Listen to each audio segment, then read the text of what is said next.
Hey, on today's Doobie Feature, we're talking about Boogie Nights. Yeah, Boogie Nights. That means we're going to get sexy, stoned, and sticky. Gross.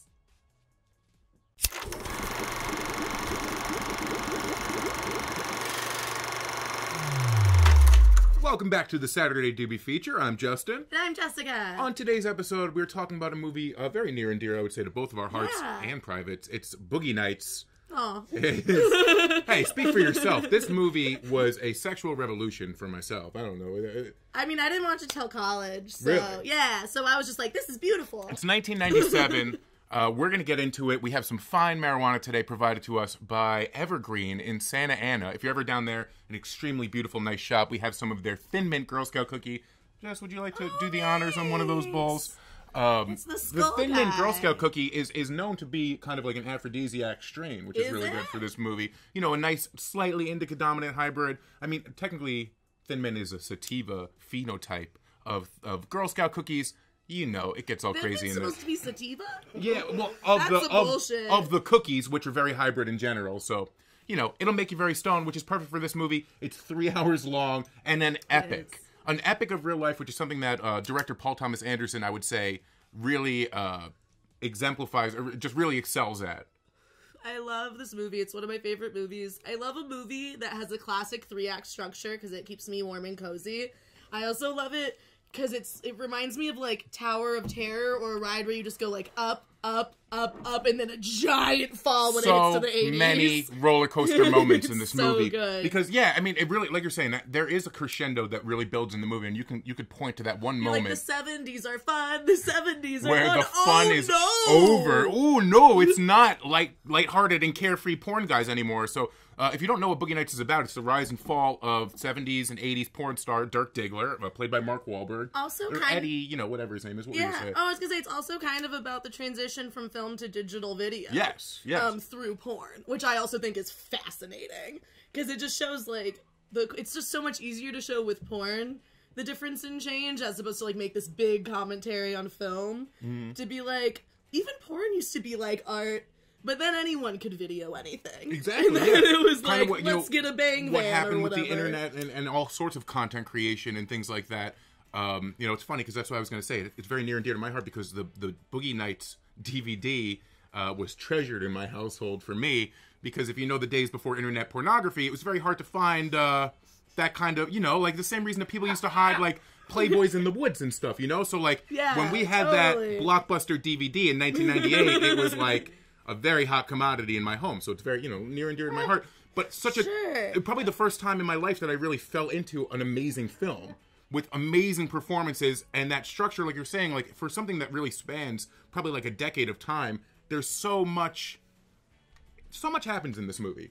So much happens because I love it. It's like all of my favorite movies that I've yelled about on here, all-star cast. Like, I love baby Mark Wahlberg so much. This He's is so by far his stupid. best performance. I mean, it's catered to him perfectly. But like, such a little pug man. It's just funny. What we hate about him in The Happening is what we love about him in this movie. I love him in The Happening, but well, for different reasons. I love The Happening. For less authentic reasons, you know?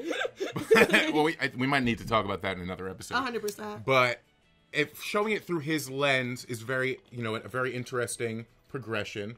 And for Paul Thomas Anderson, like, it's such an he like I was saying, he excels at epically capturing real life. So all these real motivations of, you know, the struggle of trying to make it or the struggle of trying to find yourself through this kind of ridiculous lens of pornography. Like, nobody, I think, expected to take this movie so seriously when it first came out. You know, lots of people turned the movie down. We always talk about this, like, who was going to be in the movie and stuff like that. Like, did you know that Burt Reynolds' part was supposed to be played at one time by Bill Murray? I did know that. Yeah, like, that's crazy. That would change the fundamental dynamics of the whole movie. Or, like, Albert Brooks or something like that. Like, talk Burt about Reynolds, a vision. As that is perfect. He fired his agent after this movie came out because he did not like how he the was cut portrayed? of the movie. Yeah. Until it got him 10, you know, award nominations. And then he was like, never mind. He's like, oh, hey, sorry about that. I really love you guys. I don't know. I love the soundtrack. Oh, yeah. Talk about a movie that knows how to perfectly deploy those moments. Because I hate, like, an overuse of music or, like, music telling me how to feel, but it just fills the room throughout the movie. Especially with such a long movie, you can have a lot of lulls, but when you have a soundtrack that just carries it.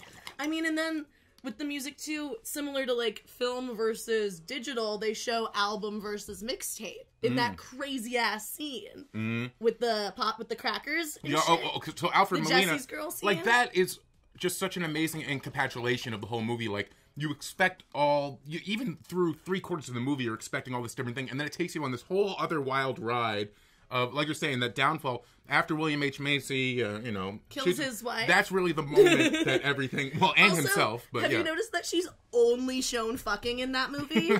They don't show her accurate. not fucking. There's a lot of it's great. Yeah, well, a lot of tragic characters in this movie. You have Philip Seymour Hoffman giving a timeless performance. Not that John C. Reilly is a very tragic character, but like one of my favorite performances in anything. Like, I love John C. Reilly so much. Such a gift, such a treasure. That character's one of my favorite characters when he's just meeting Dirk Diggler, who was then Eddie Adams. Which bench? Hey, which bench? Which bench? Oh, cool, and he's me like too. making a margarita and he's pouring tequila in his own mouth. Like he has to hide it. It's all free. Like, he could just pour himself some. Actually, I think that would be a good time just talking about, like, you wouldn't really think of him to be like an alluring personality or really sexy personality, but I think this is a great time to introduce today's game that we were going to play. Oh yeah, game time. Pansexual Smash or Pass with the cast of Boogie Nights. Yes.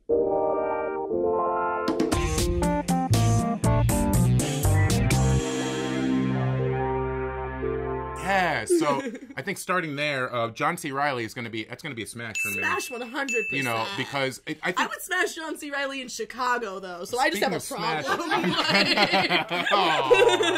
Rob Marshall. I'm going to smash on this Jilly Bean Vader extract dab as well at the same time. But yeah, I think what makes John C. Reilly so successful is the same thing that like kind of got me through college a little bit. He's just so funny and charming. It's not like he's the most attractive person, He's a puppy dog. And plus I have something about like magic with boobs. I think that's so great. Oh, his magic is so good. His magic, his musical performances, everything that they do together, it's just such a treasure. Oh, fuck it. Don Cheadle? Is that his name? So good. Smash or pass on Don Cheadle, bro. You gotta smash Don. I would. You gotta. I mean, like, I just feel like he's a little bit dry, but I feel like he'd be a really interesting person to hang out with, He's probably got, like, a really interesting stories. And, like, he's very, like, laid back in a very chill way. I respect that. I'd like to... I don't know if I'd smash him, but I definitely would chill with Don Cheadle. No, it's not chill or kill. It's smash or pass. Chill or kill! Maybe we should play chill or kill. We're not playing expectations on that, Speaking of tragic characters, here's your little Jilly Bean that we got. Would you fuck Don Cheadle in Boogie Nights? I would, but it would be a power move by me. Philip Seymour Hoffman. I would not smash in this movie. I would fuck everyone in this movie. Honestly, you're like 90% right. The only person that I would probably give a hard no to is Luis Guzman, depending on the smells. One of my favorite conversations is between... That's really great. One of my favorite conversations is between Don Cheadle and Luis Guzman when Don Cheadle's trying to figure out his style. And Luis Guzman's just... You good, baby, you good. Wear what you like. Wear what you dig. Wear what you dig, I just feel like there's a 50-50 chance that like he has like really bad BO or he smells like coconut butter, like in that... He's a caring lover. Yeah, he's you very... know what I mean? I'm sure Luis Guzman is very giving. He has to care, because he's ugly. Yeah, well, that's the trade-off that you make. I'm sure he's very gracious. Speaking of things that were gracious to me at a young age, Julianne Moore. I was going to say we didn't talk about any of the women. She's, like, number one by far in the movie. Like, might have, I do like the mature... sensibility. It might have something to do with her, maybe in my development. I mean, I feel like the only reason I want to smash Julianne Moore is because I have mom issues. Mm-hmm. You know what I mean? You are a roller girl. Yeah, I mean, like Julianne Moore, her character is so ridiculous because she's like, I'm everyone's mom. I'm everyone's mom, but you except know those my people. child. But you know those people. Like, all these people. It might not I almost got to the end. Well, it just, all these people as archetypes. You may not know them in the extremes, but you really do know 100%. That person in your group of friends that might want to be the mom, or that person that wants to be, more, roller girl fan, Heather Graham's peak. It's probably everyone's best performer. Yeah, I wouldn't smash Heather Graham, but I would love to paint her. Like, she's beautiful. Her innocence, yet her beauty. God, that scene where she's in high school and you're like, no, you're not. Yeah.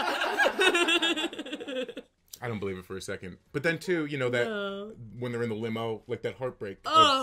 Seeing that high school person again, like so many people go through that probably now in the YouTuber age, you know, and they're just like, but then she fucking smashes his face with a roller skate. That's dope. She's like John Wick of it like could be a really fun scene where John Wick of pornos.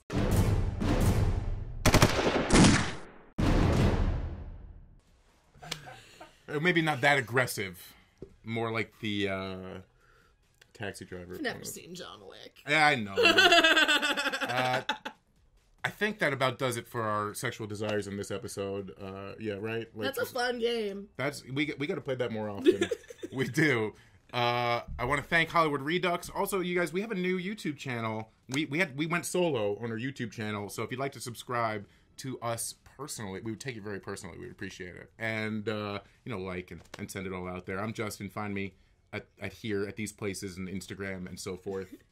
Find out about all my comedy stuffs and stuff at Jessica420 bro. See her in person. Yeah. Come on down. I tell jokes in real life. Yeah. We'll see you guys next time. We love you. Bye.